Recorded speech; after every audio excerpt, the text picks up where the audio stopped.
Bonjour à tous et bienvenue pour ce 16e aparté. Et nous sommes ravis d'accueillir pour le dernier quand même aparté de 2020, mais bon, comme on dit, the last but not least, en présence de Tiana Castelnau qui est facilitatrice graphique.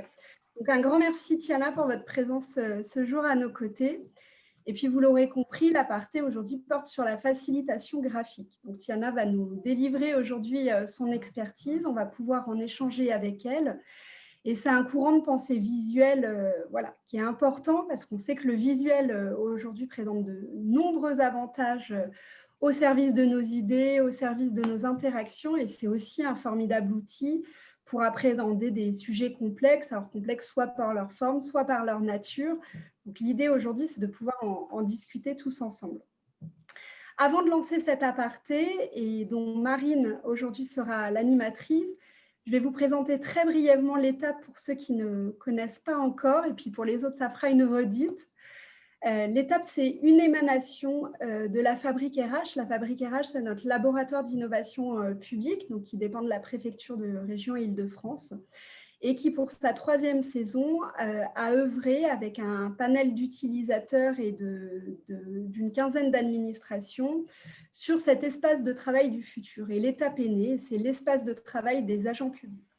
Donc, on a imaginé cet espace avec tous ses aspects clés, à la fois son environnement, son aménagement, toute la programmation, j'y reviendrai tout à l'heure, et puis aussi toutes les valeurs qu'on voulait insuffler à l'étape, qui est le premier espace de coworking pour l'ensemble des agents franciliens. Donc, on est situé en plein cœur de Paris, dans le 9e arrondissement.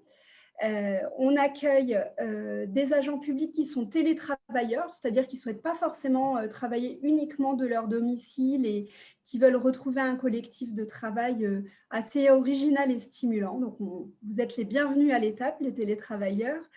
On accueille également les agents nomades, donc les agents qui veulent s'économiser des temps de transport à rallonge ou qui, entre deux réunions, sont pas loin du 9e et donc peuvent être accueillis à l'étape.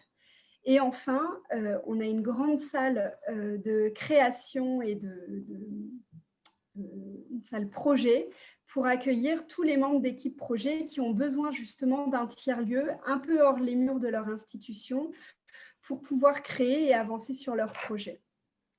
Donc, vous l'aurez compris, au-delà d'un lieu physique, l'étape, c'est aussi un tiers-lieu qu'on espère avec une ambition forte, celle d'initier, de pouvoir faciliter de nouveaux modes de travail dans un contexte aussi qui exige de plus en plus de prise d'initiative, de collaboration et d'agilité. Donc, autour de l'étape et de ce lieu, on vous propose une programmation avec les apartés, entre autres, une programmation aussi en présentiel autour d'ateliers, de formations, de retours d'expérience. Et puis tout simplement aussi un lieu où on échange et où on se rencontre entre agents publics. Donc le contexte sanitaire ne nous a pas permis d'ouvrir vraiment l'étape. On a eu une phase de bêta-test courant octobre où des agents sont venus et grâce à leur rétexte, on a pu peaufiner l'étape. Il ouvrira en grande pompe à partir de janvier et symboliquement pour la nouvelle année, c'est pas mal. Et on vous accueillera avec grand plaisir. Donc, tous les apartés ont lieu les vendredis à 11h. On vous propose cette conversation sous un format intimiste avec un expert sur une thématique. Et puis, Marine, aujourd'hui, sera notre animatrice et je vous souhaite à tous un très bon aparté. Merci beaucoup, Lucie. Bonjour et bienvenue à toutes et tous. Ravie de vous accueillir pour ce nouvel aparté, le dernier de l'année. Aujourd'hui, donc, on va s'intéresser à la facilitation graphique. Lucie l'a dit. Et c'est vrai que dans nos administrations, on passe beaucoup par l'écrit, que ce soit par des notes, des analyses de fond, de l'édiction de normes, des rapports, etc. Et du coup, il nous semblait intéressant de nous pencher un peu sur ces techniques de visualisation et de modélisation. Que peuvent-elles nous apporter dans la transmission de nos messages clés?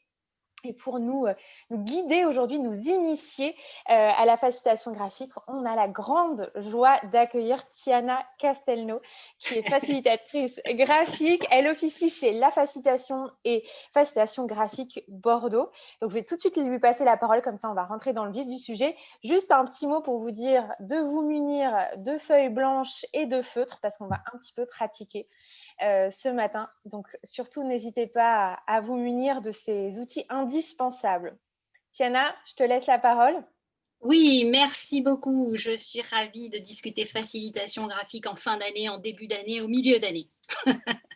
Donc, par rapport à la facilitation graphique, j'ai envie de vous dire comment je l'ai rencontré, parce que à partir de là, ça a évidemment donné le ton de tout ce que je fais maintenant depuis 10 ans. Donc, ça fait un petit moment. Alors, je travaille à Paris, chez un grand compte, et je faisais des réunions matin, midi et soir, un classique, me direz-vous. Et puis, je suis envoyée à Londres pour faire une énième réunion, toujours sur le même sujet. Donc, je suis partie un peu entrée dans la pâte parce que je ne voyais pas trop l'intérêt de prendre l'avion pour aller faire quelque chose que je faisais déjà plusieurs fois par jour à Paris. Et puis, arrivée là-bas, en fait, eh bien, finalement, j'ai rencontré deux choses que je n'avais encore jamais vues. La première, c'est que je faisais partie d'un groupe privé qui fait à peu près 1,5 milliard de chiffre d'affaires. Et donc, on a le culte du français, en France, on a le culte du secret. C'est ça que je voulais dire. Et par rapport à ça, dès qu'on discute un petit peu gros sous, il n'y a personne en dehors des personnes de l'entreprise. Alors que là, il y avait un facilitateur extérieur à l'entreprise. Et ça, j'ai trouvé ça intéressant parce que j'ai réalisé d'un coup d'un seul qu'on peut être un très bon manager et pas forcément un bon animateur de réunion. Donc, il y avait un facilitateur extérieur qui nous a donné la parole, qui a animé un petit peu tout notre travail. Et puis, il y avait quelqu'un de dos, dont je ne me souviens même pas le visage, puisque je ne l'ai vu que de dos, qui toute la journée l'a passé à écouter et à synthétiser tout ce que l'on était en train de se dire. Donc moi, à la fin de la journée, c'est quelqu'un qui avait synthétisé tout le projet, pays par pays, là où on en était, là où on s'était trompé, là où il y avait eu des trucs très intéressants, etc., etc. Et pour la première fois, j'ai eu une vision globale de ce projet, du début jusqu'à la fin, les tenants, les aboutissants, pourquoi on le faisait, pourquoi c'était intéressant.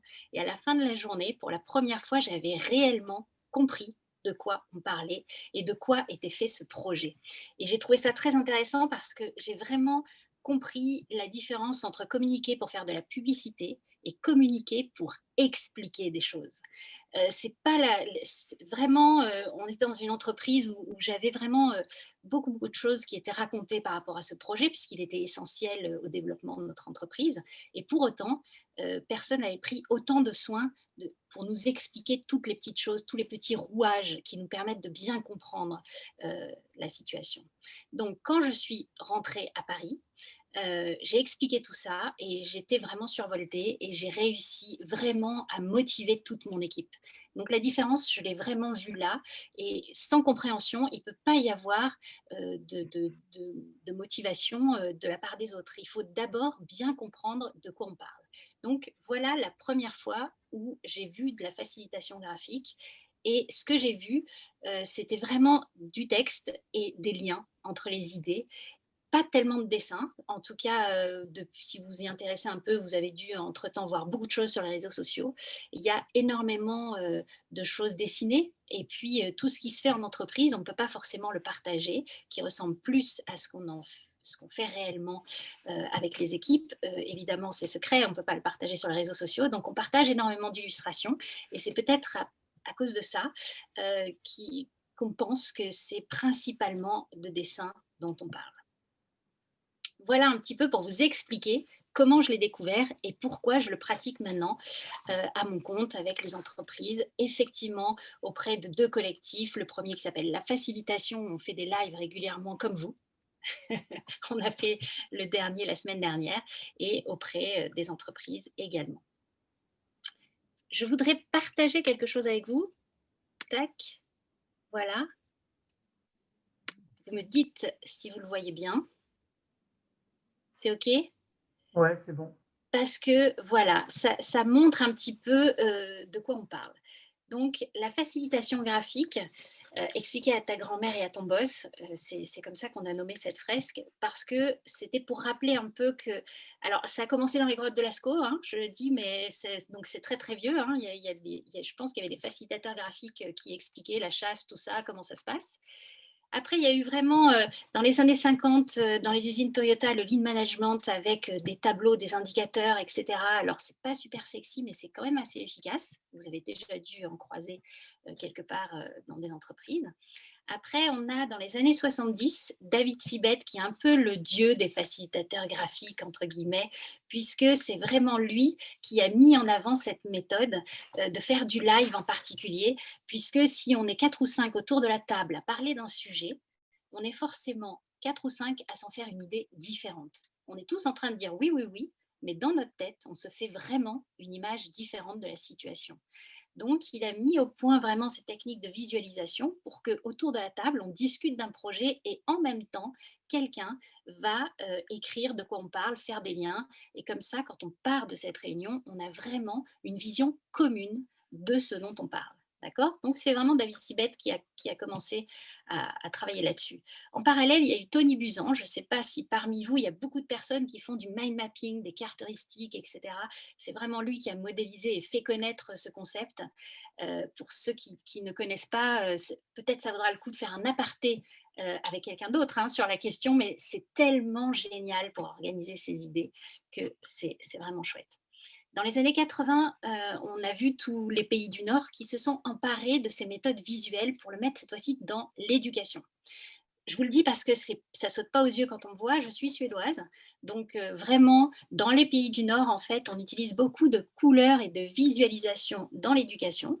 Évidemment, c'est culturel. Vous le savez, en Suède, par exemple, il n'y a pas beaucoup de soleil.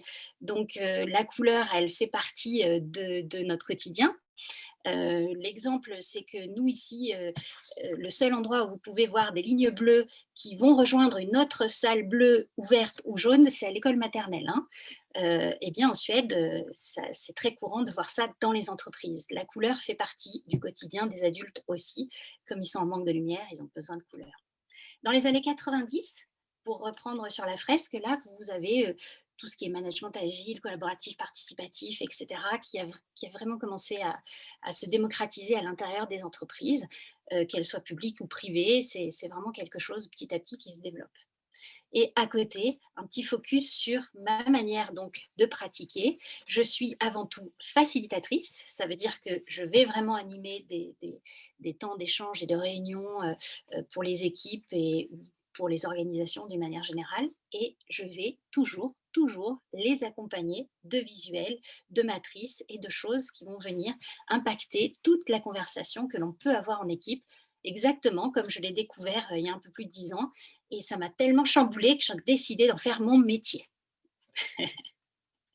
Je vais arrêter mon partage écran. Alors, je parle énormément. N'hésitez pas à me couper si vous avez des questions particulières à me poser. Alors, j'enlève ce magnifique petit sapin. Parce que j'aimerais commencer tout de suite par une petite devinette. D'accord ? Comme ça, après, ça vous met en route pour le reste. Alors, faites sur votre feuille 2 traits comme ça. D'accord ?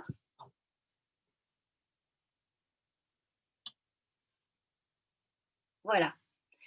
Donc, une fois que vous avez fait ces 2 traits, ok, vous avez le droit d'en rajouter 6 d'une autre couleur, comme ça on voit bien ce que vous avez rajouté.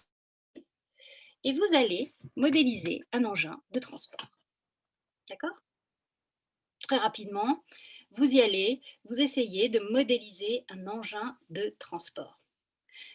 Vous pouvez m'expliquer qu'il est en voie de développement, qu'il n'est pas encore commercialisé, ça marche pour moi.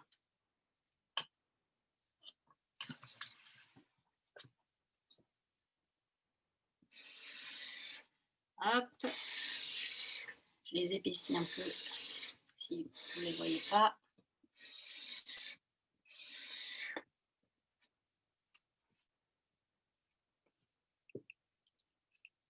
Alors, je vous laisse encore quelques secondes Et vous pourrez lever vos feuilles pour que je vois un petit peu ce que vous avez fait.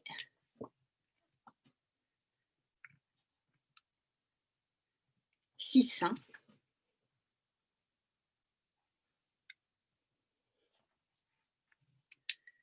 Alors, ceux qui ont terminé, vous pouvez lever vos feuilles. Comme ça, je vois. Ouais. Ah, c'est créatif. Ouais. Oui. Oh, Léa, c'est magnifique. Ce rebond magnifique. Yes. C'est bon? Alors, bravo. Ah, Lucie, j'ai pas bien vu. Mais j'ai pas vu, je vois pas les autres. Ah, c'est parce qu'ils sont jaunes. C'est ça? Oui, c'est quoi? C'est une trottinette? Non, c'est quoi? Ah, j'entends pas, mais ça doit être. Comme un cerf-volant, mais méga grand. Oui, oui, bien sûr. Ça serait génial qu'on puisse tous monter dans ce cerf-volant. Moi, j'adore l'idée. Donc, je vous montre. 1, 2, 3, 4, 5 et 6. Est-ce que vous le voyez bien? Alors, pourquoi j'ai fait ça? C'est pour introduire une idée essentielle en facilitation graphique. C'est que le plus important, c'est le texte. D'accord? Il ne peut pas y avoir de pensée complexe sans texte. Le faux ami de la facilitation graphique, vous l'avez sans doute déjà entendu, c'est une image vaut 1000 mots. Alors en fait, une image vaut tellement de mots, effectivement, et tellement de mots différents par rapport à chaque personne, qu'en facilitation graphique, on dit toujours que c'est le texte d'abord et le dessin ensuite. Parce qu'on vient mettre des idées, on vient synthétiser un projet, ce que vous voulez dire, l'information que vous voulez partager, et vous devez la contextualiser. Vraiment, si on prend n'importe quel mot, le mot intérêt, solidarité, originalité, peu importe lequel, d'accord? Pour moi, il veut dire quelque chose et pour vous, il veut dire quelque chose d'autre. Donc, on est obligé de mettre une phrase complète, sinon, on va laisser une information qui est vraiment soumise, ma foi, aux idées de chacun, à la libre interprétation, et ce n'est pas ce qu'on veut quand on travaille sur un projet. Vous m'en voulez pas, hein?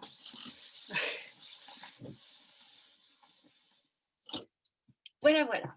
Donc, par rapport à la facilitation graphique, évidemment, nous, on s'en sert pour travailler. On fait des matrices, on fait plein de petites choses comme ça qui ne sont pas... Là, j'en ai sous les yeux.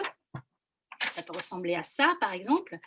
Donc, on voit bien qu'il n'y a pas énormément de dessins. Mais, effectivement, ça s'accompagne d'un vocabulaire assez simple et de dessins très, très simples.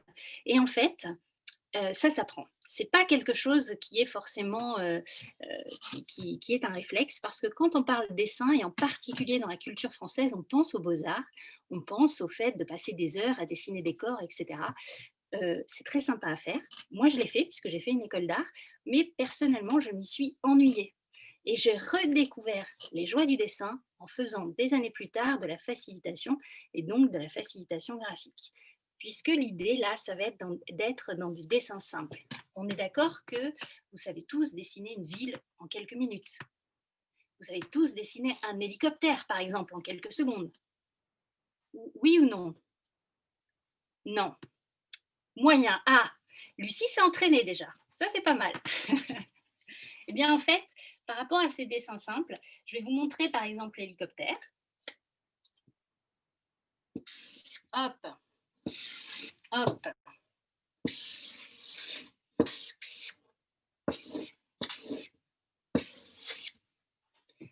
Honnêtement, qu'est-ce que c'est? Un hélicoptère, d'accord? C'est vraiment l'idée de faire des dessins comme ça très très vite en quelques secondes pour pouvoir accompagner tout le texte que vous avez envie, toutes les informations que vous avez envie de faire passer. Donc vraiment, refaites-le tel quel. Vous allez voir, ça prend quelques secondes à recopier. Une fois que vous en aurez pris l'habitude, ça prendra même juste 1 seconde et demie, d'accord? Et tout le principe de ce petit vocabulaire visuel, ça va être celui-là. C'est-à-dire que l'on peut tout dessiner de manière très simple, mais dans un premier temps, il vaut mieux que l'on vous montre des petits exemples. Ça ne veut pas dire qu'il faut toujours dessiner l'hélicoptère comme ça. Ça veut dire qu'il faut retrouver ce principe de faire en quelques traits quelque chose qui évoque très très rapidement l'objet en question, ou alors toucher à quelque chose d'universel. Est-ce que vous avez en tête les petits bonhommes de la publicité de la Maïf, par exemple? Oui, vous voyez, en fait, ils ont vraiment les moyens d'utiliser les meilleurs graphistes du monde pour faire les plus beaux dessins du monde. Mais s'ils faisaient autre chose que ça,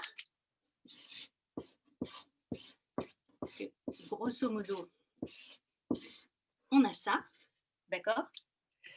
Eh bien, on ne serait plus dans le message universel. Eux, ce qu'ils ont envie, c'est de s'adresser à tout le monde, aux hommes, aux femmes, aux enfants et aux personnes âgées. On n'a pas besoin de savoir si cette personne, elle est brune, blonde ou rousse. D'accord? Donc, en faisant des dessins comme ça, c'est pour ça qu'on utilise des bonhommes aussi simples que ça. D'accord? Eh bien, on touche à un message universel, en fait. OK? Et justement,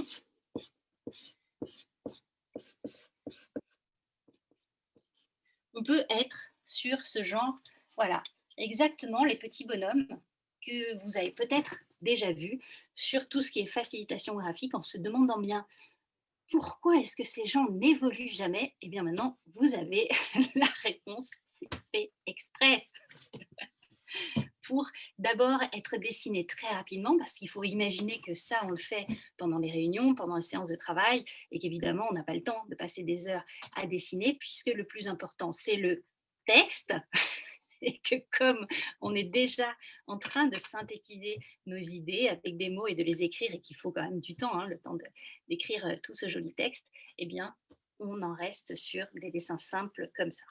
OK ?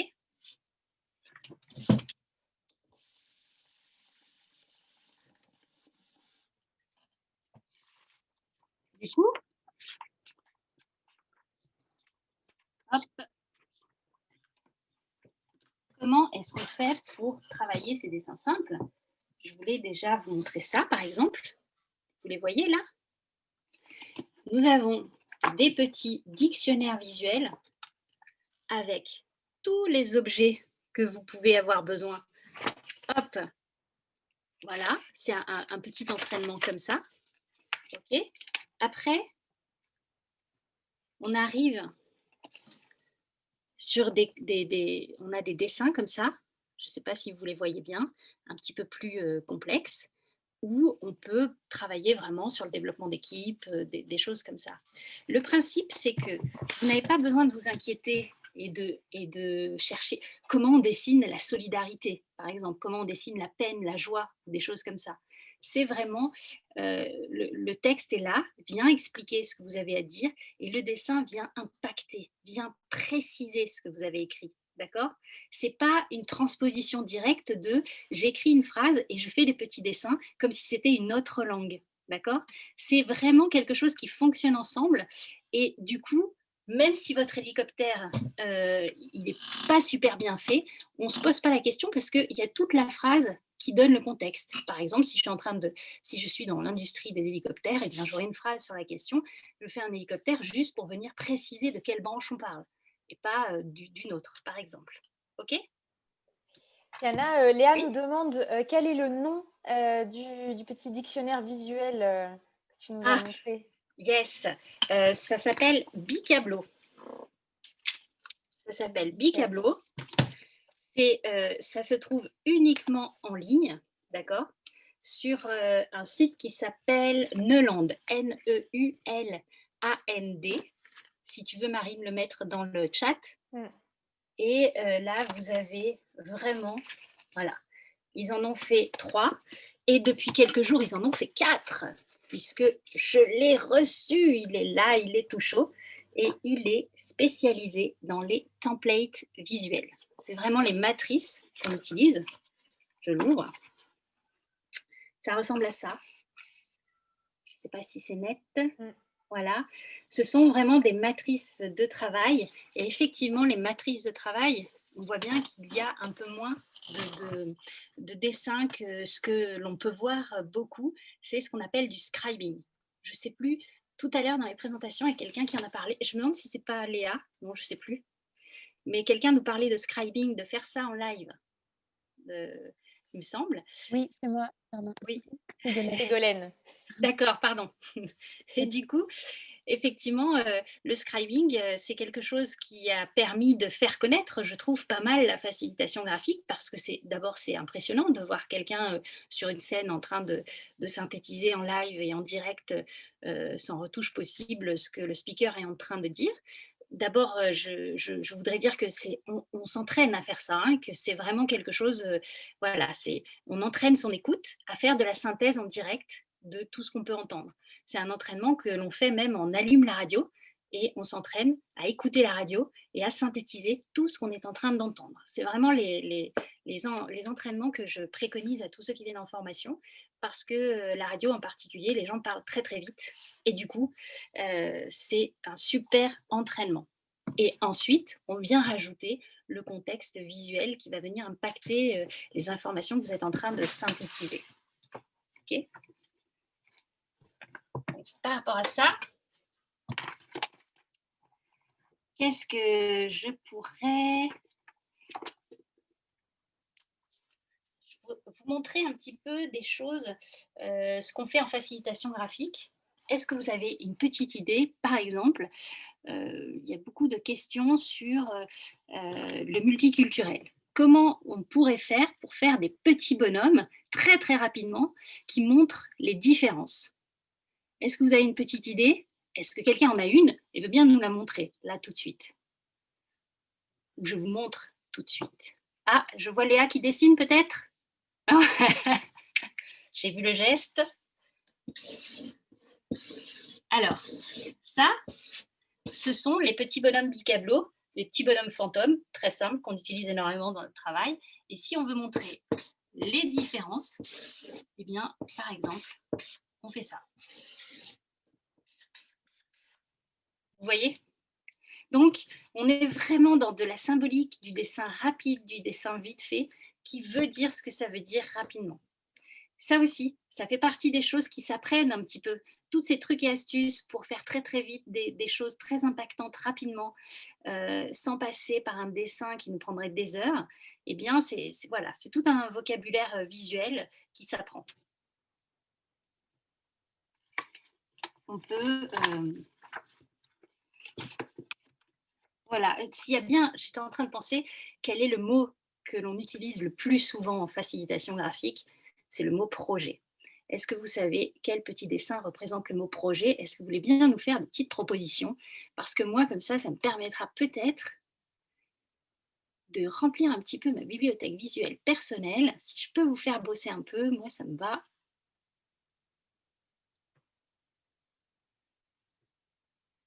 Un projet. Un petit dessin rapide, hein.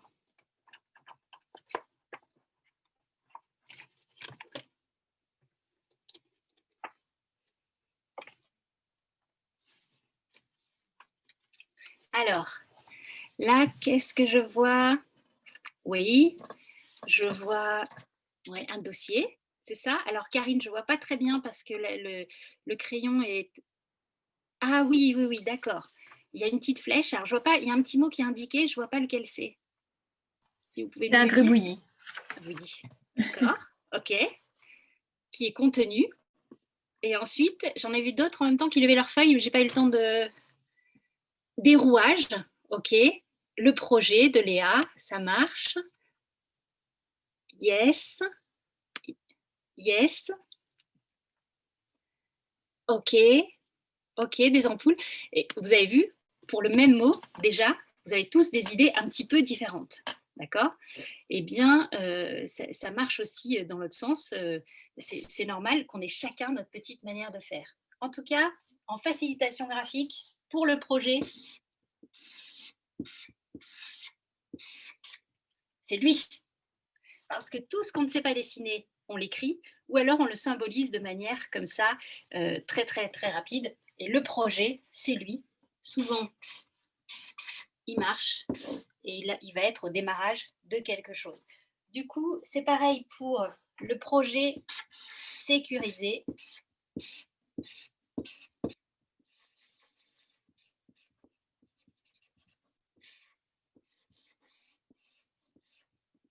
ne sais pas si vous voyez bien. Voilà, un projet sécurisé. Et là, vous allez raconter de quoi est fait ce projet sécurisé. Alors, ce projet, évidemment, il peut lui arriver plein de choses. Il peut se balader sur un chemin comme ça. Et vous pouvez, après, très, très rapidement, lui faire plein de choses. Voilà un peu le principe de ces fameux dessins simples qui peuvent à chaque fois soit expliquer un mot, ou après, vous pouvez faire des choses un petit peu plus...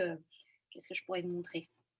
On peut associer ensuite les images pour aller sur des concepts pilotage de groupe, pour aller sur des concepts, pour par exemple dire...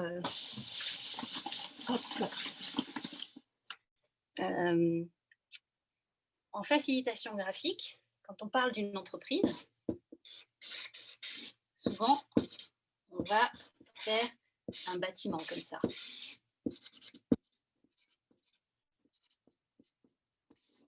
Okay, une entreprise. Si on veut dire, expliquer qu'on est sur du B2B, business to business, une entreprise qui fait du business avec une autre entreprise, qu'est-ce que vous feriez comme petit dessin? Très simple, avec ça à l'intérieur. Comme ça, je vous donne déjà la base. Essayez de trouver si vous avez une petite idée.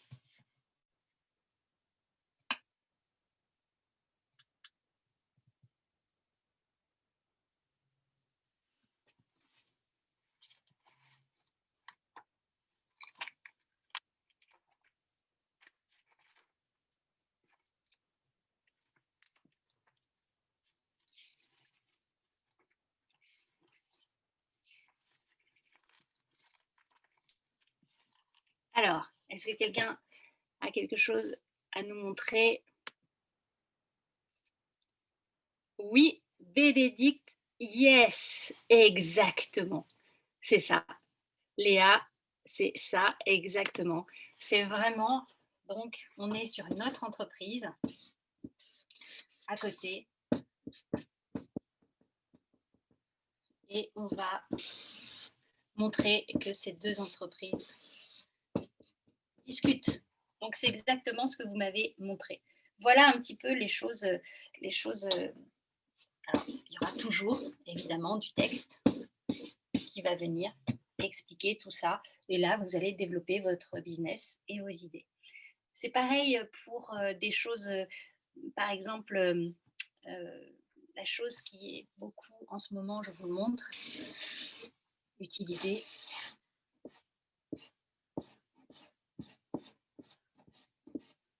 Ça va être ça.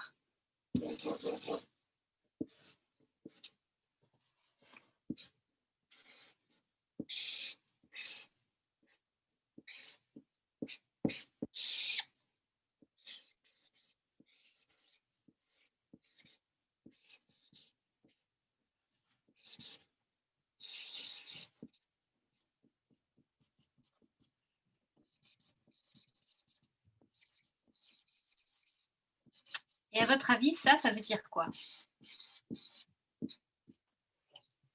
Alors, du coup, je vous écoute. Est-ce que vous avez une petite idée? Qu'est-ce que ça vous fait penser à quoi?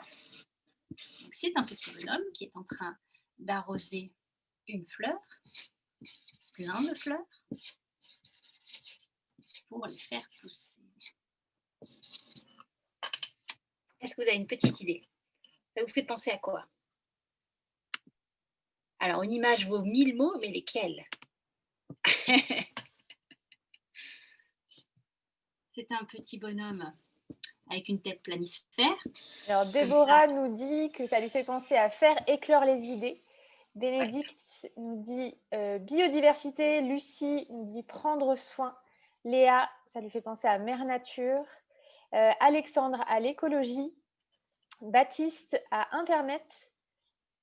Ah, génial. Lucie à la croissance. Oui. Oui, mais tout ça est juste. Tout ça est juste parce que si c'est vous qui l'aviez fait en situation de facilitation graphique devant un groupe pour expliquer quelque chose, vous auriez exactement écrit tous les mots que je viens d'entendre. Vous auriez fait ça et tout le monde serait rentré dans votre histoire et dans votre explication en disant oui, bien sûr, et vous auriez continué comme ça à cheminer sur votre sujet.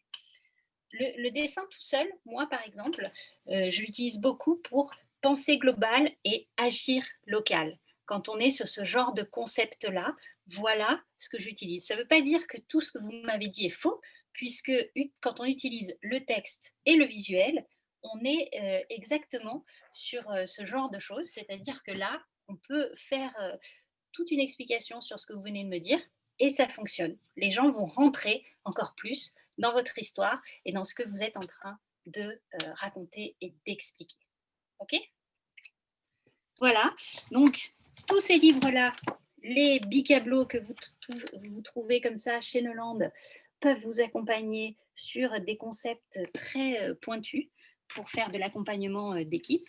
Ensuite, il y a vraiment tous les livres, vous pouvez tous les prendre, de David Sibeth, puisque c'est lui vraiment qui a vraiment conceptualisé cette manière de faire avec les équipes en faisant des matrices visuelles énormes pour accompagner des visions, des stratégies, du changement dans les organisations. Voilà un petit peu pour vous brosser une utilisation vraiment générale de tout ça. Et finalement, la seule chose dont je ne vous ai pas parlé en quelques secondes, c'est les sketch notes. Est-ce que quelqu'un parmi vous sketch note? Est-ce que vous savez ce que c'est déjà? Non, peut-être pas. Alors, les sketch notes, ça a vraiment été popularisé par un Américain qui s'appelle Mike Rohde et qui a sorti beaucoup de livres sur le sujet. C'est le fait de prendre des notes personnelles pour vous pendant une conférence ou pendant des cours si vous étiez étudiant et que vous pouviez faire ça. Le principe, c'est exactement comme quand on fait du scribing en live pendant une conférence pour un grand groupe. Vous écoutez de manière active. C'est quelque chose qui s'apprend aussi parce que quand on est en écoute active, eh bien, on est concentré sur ce qu'on est en train d'entendre, mais surtout, on fait un travail en même temps sur soi, pour s'empêcher de penser à autre chose. C'est une sacrée gymnastique, parce que notre cerveau, il fonctionne au quart de tour. Donc, vous écoutez de manière active, vous êtes très concentré sur ce qui se dit, et vous ne prenez des notes que sur ce que vous comprenez. D'accord ? Comme ça, vous faites des petites poches comme ça de prise de notes, vous faites des liens avec une idée, une autre idée, etc. Vous évitez de mettre des mots-clés, parce que le mot-clé, si vous relisez vos propres notes 2 mois plus tard, vous risquez d'oublier exactement le contexte, de quoi il s'agit. Donc, vous notez par petites phrases comme ça tout ce que vous comprenez et vous faites des petits dessins entre deux idées que vous êtes en train d'écouter, etc., qui vont venir en fait impacter ce que vous faites. C'est un peu comme quand vous êtes au téléphone avec un copain, que vous êtes vraiment concentré sur la conversation et que vous faites des choses comme ça. Là. Quoi, qu'est-ce que tu racontes? C'est génial, waouh! En fait, ça ne veut pas dire que vous n'écoutez pas, bien au contraire. Ça veut dire que vous êtes super concentré. Et en fait, en Suède, on permet aux enfants de prendre des notes comme ça, de manière visuelle, avec beaucoup moins de règles. Il faut être propre, pas dans la marge, etc.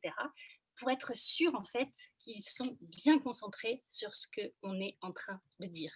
Donc, c'est vraiment une autre manière de prendre des notes et on l'apprend aussi ici pour les adultes, évidemment.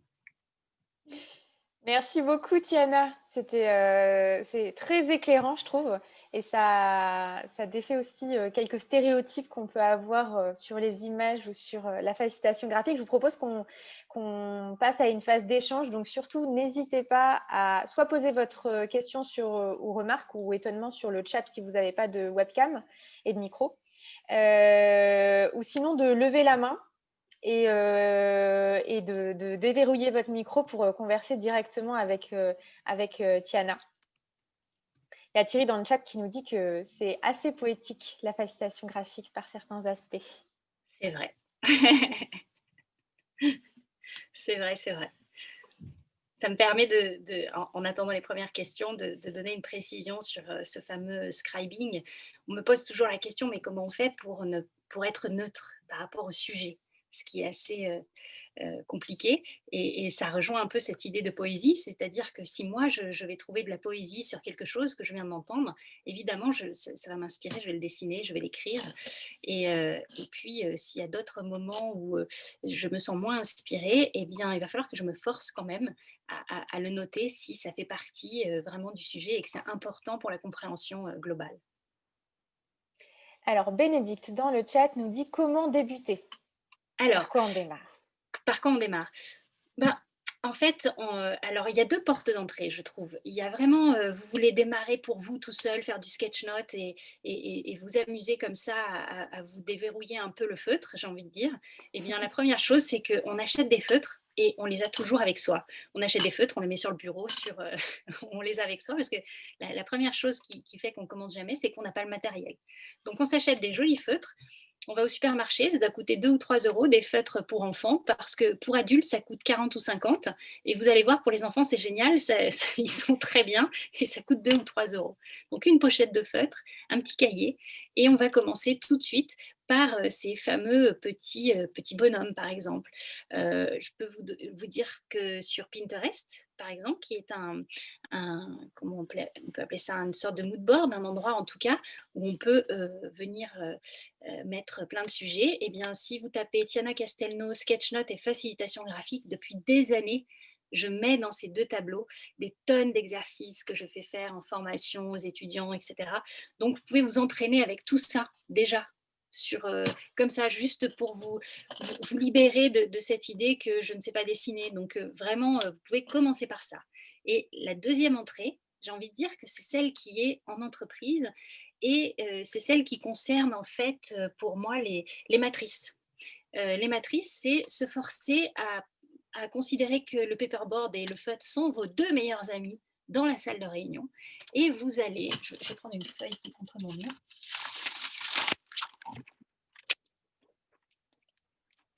Voilà, mais là, je ne sais pas si vous voyez, c'est une matrice. Alors, la grille IFO, c'est une grille en fait qui permet d'aligner tous les critères après une séance de créativité pour venir ensuite classer les idées que tout le monde a eues. D'accord? Quand on se retrouve avec une forêt de post-it et qu'on ne sait pas trop quoi faire de toutes ces idées, eh bien, il existe des matrices pour pouvoir les trier, par exemple.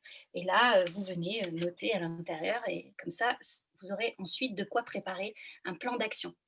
En fait, en entreprise, on peut aussi commencer par ça et considérer juste que sur le paperboard, avant une réunion, vous indiquez « Bienvenue à telle réunion » et vous rappelez un petit peu pourquoi on est réunis aujourd'hui. L'agenda de la journée, si vous passez toute une journée ensemble et vous écrivez juste « À telle heure, on va faire ça, ça, ça, ça et ça ».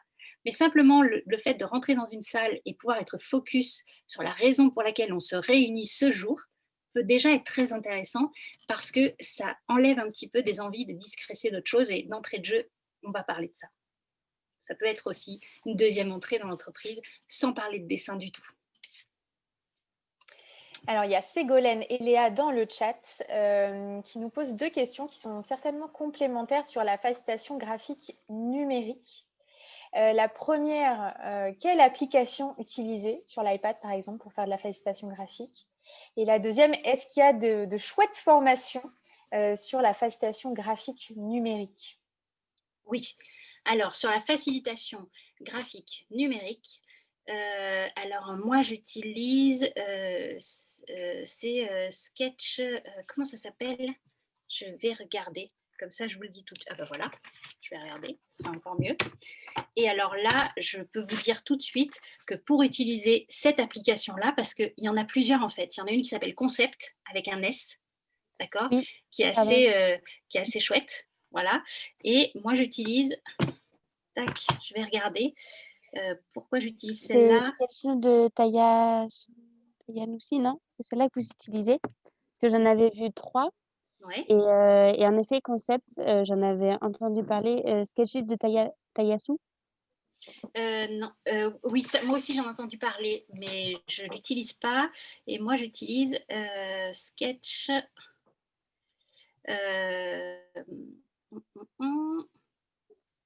Parce qu'en fait, Concept, on m'en avait parlé parce que la page blanche est infinie.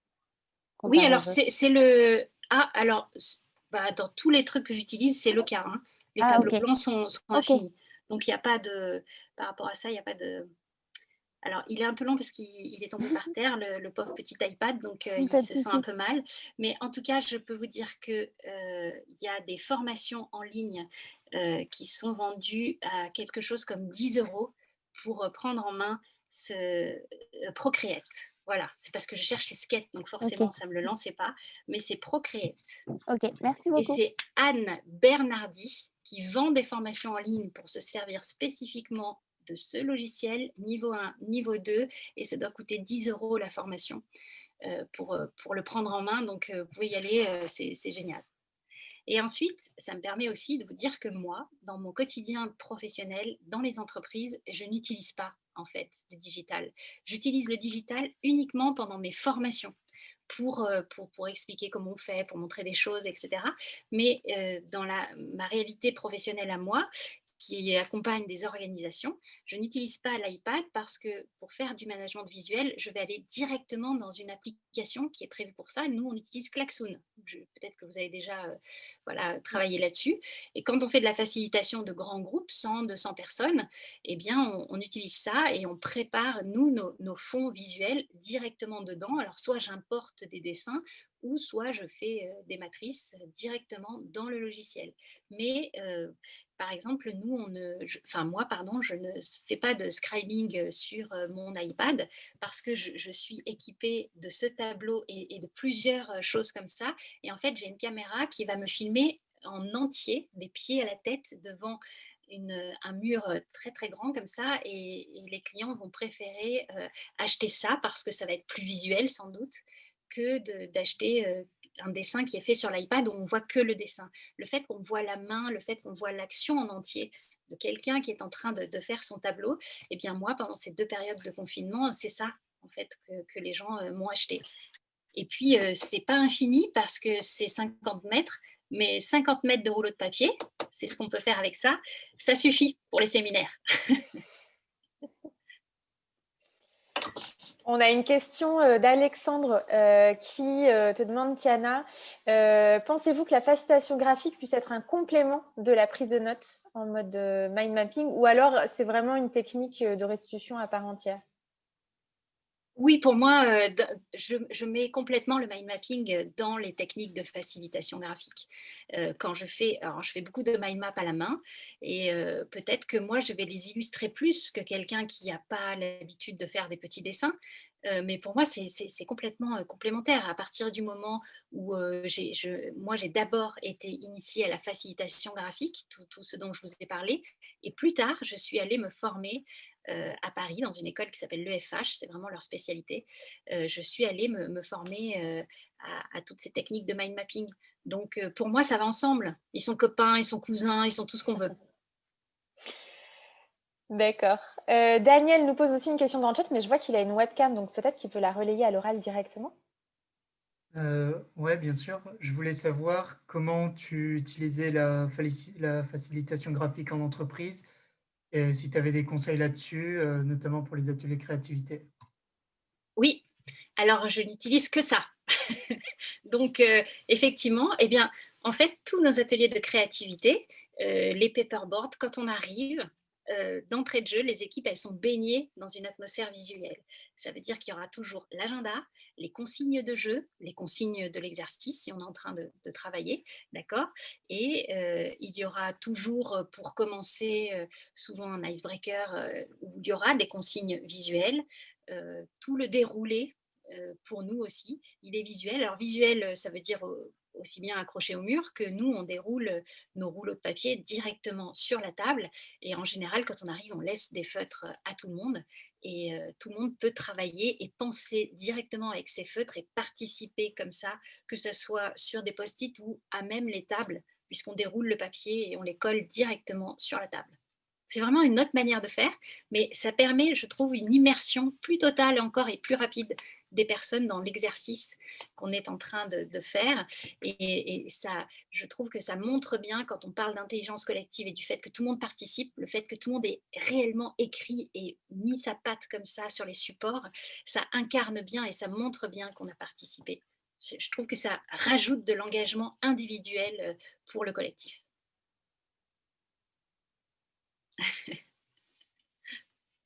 Merci beaucoup. Il y a peut-être une question qui est liée à celle de Daniel sur la restitution ensuite, parce qu'on sait que voilà, en facilitation, il y a ce gros travail ensuite de restitution. Est-ce qu'il y a des choses spécifiques quand on parle de facilitation graphique?